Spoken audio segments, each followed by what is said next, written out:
Good morning and welcome back to my channel. Today I'm going to share with you the 5 healthy habits that I try to implement every single day that have quite literally changed my life. At the moment I'm still 4 weeks postpartum, which means I don't have doctor's clearance to exercise yet. Really make sure that I'm being as healthy as I can in all other areas so that when I do get back into exercise I won't be starting from scratch. I'll be the first one to admit that I am not perfect, and while I try to do these things every day, it's not realistic. But for me, this is just kind of like an ideal day and what I try to do every day. But we'll jump straight into tip number 1. And tip number 1 is something that is not new to anyone, but I feel like it's definitely the most important. It's the easiest to forget. I'm the biggest advocate for water. I genuinely think that the amount of water I consume is directly correlated to how healthy I am. And that's not even a joke. So firstly, water is so good for digestion, and I noticed a huge difference in my digestion since I did start increasing my water intake. It also helps dissolve the vitamins, the minerals, and the other nutrients that are actually in your food. But for me, the biggest kind of impact of water is about fullness and stopping overeating. I am a huge victim of over snacking, and a lot of the time I'm sitting there eating and nothing is satisfying. It's taken me so long to realize this, but a lot of the time when I'm sitting there just mindlessly eating, I'm not hungry, I'm thirsty. And if I sit there and think about when I last finished a bottle of water, it's always ages ago. It's really hard to distinguish whether you are hungry or just thirsty. So whenever I do get like the urge to snack, I always make sure I reach for my water first. If you're often sitting there just craving something and you're not actually craving something specific, for me that's the biggest cue that I'm actually thirsty and not hungry. Drinking water also helps activate your metabolism. So for me, I love starting the day with water, and I think I've said this before on my channel. I will always try to drink at least 1 whole bottle of water before I'll put anything else in my body, just so I can wake up my metabolism, get everything going, and get ready to start the day. So previously I was filling up my water and going on like a nice walk or taking it with me to the gym, but at the moment my mornings do look quite different. So my new game plan is filling up my water bottle the night before and leaving it on my bedside table. So when I wake up at 6 for his first morning feed, that's not the middle of the night, I make sure I sit here and drink this whole bottle of water while I'm feeding him. So that way by the time he's finished, I've already finished my water, he's all good for a couple of hours, and we can actually get a start on the day. Good morning, Baba. Good morning. Hi. Hello. So I thought I'd also, while we're here, jump in and go through tip number 2, which is to prioritize and plan. So I'm the kind of person that likes to go and squeeze as much as I possibly can in my day, which is great until you're sitting there at the end of the day feeling like crap because you haven't accomplished everything that you set out to. For me, I'm sitting there thinking of all the things that I didn't have time to do. By planning and prioritizing, I no longer ever find myself in that scenario. So what that looks like for me is on Sunday night, I write out a list of all of the things I'd like to do for the week. So these are my kind of like big ticket items, if you like, the big things that need to be done. Every morning while I'm feeding him, I also sit there and write a daily to-do list. So I just write this on my phone. It's super easy, and that way I've always got it with me. And it's just all of the little things I'd like to do for the day. This really helps me because 1, it gives me a really clear outline of everything I need to do. I can also check it off as I go so I can see how I'm progressing through the day. And it also helps me be a little bit realistic because sometimes it's not until you write it down and actually visualize all of the things you're trying to fit into the day that you realize how much is actually on there. So even before we had him, before I was even pregnant, sometimes I would write down my list and be like, oh, that's actually not at all achievable, because I was setting myself these unrealistic expectations to get all of these things done. Whereas once you write it down, you can actually reevaluate and look at what are the goals or the tasks you've set for yourself and how much can you realistically achieve in the one day. Popping it into a list also helps you prioritize. So looking at the list, I can always see, okay, what absolutely needs to be done today, and making sure you get those things done as a bit of a priority. And then, what are some of the other things that I'd like to get done today, but if I don't have time to fit them in, if life gets in the way, I can kind of push those out to tomorrow's to-do list and accomplish them then. So if you've ever sat there and had that, meltdown moment, how am I going to get all of this done? I would definitely recommend this tip for you, as it will really help with stress and stop you feeling overwhelmed. And I also find the feeling of accomplishment as you tick things off your to-do list puts you in a more productive mood. If I've woken up really tired or I've had a really bad day the day before, I'm just not feeling it, I will put dumb stuff on my to-do list, like make my bed, like eat a good breakfast, go get a coffee, and like really little things like that I'm obviously going to do anyway.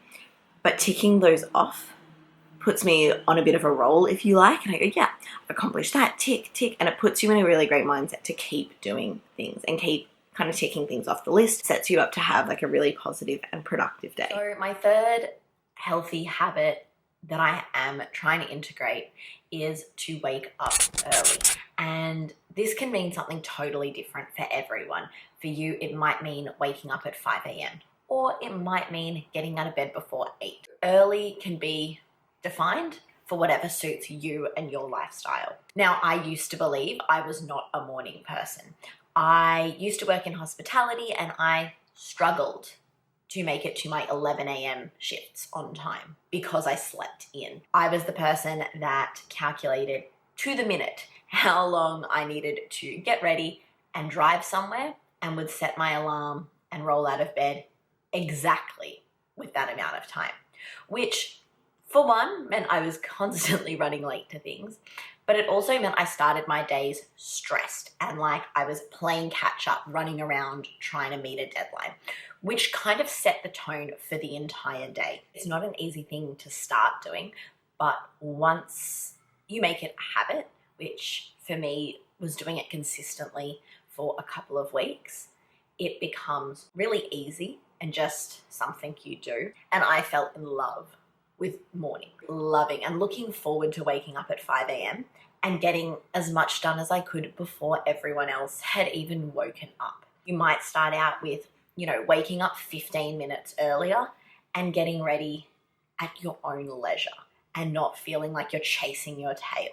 Nowadays, this little guy is my alarm clock, and the way I'm integrating this is when we wake up at 6 or just before for our first feed of the morning, that's not the middle of the night, instead of kind of going back to sleep after he's finished and trying to get a few more hours, I make an effort to stay awake and start getting things done. So even though he does go back down and doesn't get up again until about 8:30 for his second feed of the morning, and it would be super easy to close my eyes and catch a couple of extra hours. I've literally got nowhere to be all day, and the only thing I really have to do is make sure I can look after him. Those couple of hours in the morning where I am awake gives me time to get stuff done, and then the rest of the day, it's already done.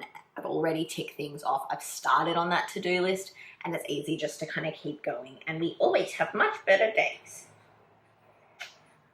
Tip number 4 is to meal prep or food prep, or basically just cook in advance. Health is completely dependent on convenience. Well, for me at least. If I get home and I'm tired and there's nothing in the fridge, it is so easy to just order takeaway or eat out and make bad choices.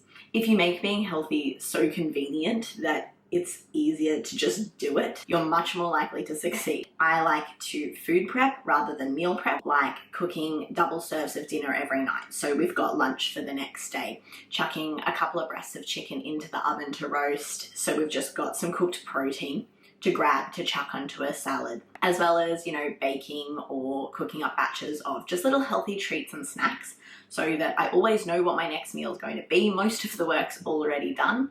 And if I do get hungry in between, it's really easy to just grab something. So this is my fridge at the moment. It is a little bit bare as we do need to do a grocery shop, but you can see here I've got some quinoa. I just cooked up a little bit extra so I can throw that into a salad. I've also got a quinoa and chicken coconut lime curry, and that was our dinner last night, and that's what I'm going to have for lunch, so I don't even need to think about it. Up the top here I do have some protein granola, which I cooked up the other day. This stuff is amazing. I've also got super easy snacks like blueberries that I can just grab, whole bunch of vegetables, and up the top there you can see I've got heaps of chicken that some of it I'm going to cook up for dinner tonight, and the rest I'm just going to bake in the oven so that I can grab and snack on it whenever I like.